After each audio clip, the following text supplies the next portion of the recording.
بسم اللہ الرحمن الرحیم۔ زہار جو ہے وہ طلاق کی ایک ایسی قسم ہے جس میں شوہر لفظ طلاق ادا کیے بغیر اپنی بیوی کو ماں، بہن یا کسی ایسے رشتے سے تشبیہ دیتا ہے جو نکاح کے لیے حرام ہو۔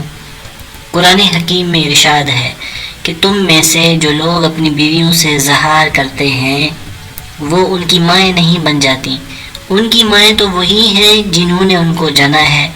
یہ لوگ ایک سخت ناپسندیدہ اور جھوٹی بات کہتے ہیں، اور حقیقت یہ ہے کہ اللہ بڑا معاف کرنے والا اور درگزر کرنے والا ہے۔ جو لوگ اپنی بیویوں سے زہار کر لیں پھر اپنی اس بات سے رجوع کر لیں جو انہوں نے کہی تھی، تو قبل اس کے کہ دونوں ایک دوسرے کو ہاتھ لگائیں ایک غلام آزاد کرنا ہوگا۔ اس سے تم کو نصیحت کی جاتی ہے کہ جو کچھ تم کرتے ہو اللہ اس سے باخبر ہے، اور جو شخص غلام نہ پائے وہ 2 مہینے کے پے در پے روزے رکھے قبل اس کے کہ دونوں ایک دوسرے کو ہاتھ لگائیں، اور جو اس پر بھی قادر نہ ہو تو وہ 60 مساکین کو متوسط کھانا کھلائے۔ تو یہ آیت ہے جو قرآن کی روح سے آپ کو زہار کے بارے میں بتاتی ہے۔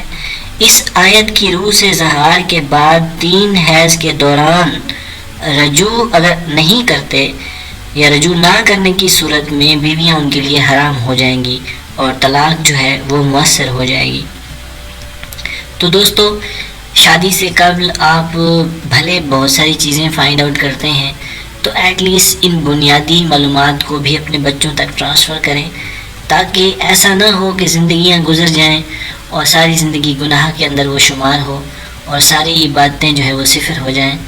تو یہ بنیادی چیزیں ضرور اپنے بچوں کے اندر ٹرانسفر کریں۔ Thanks for watching, stay tune.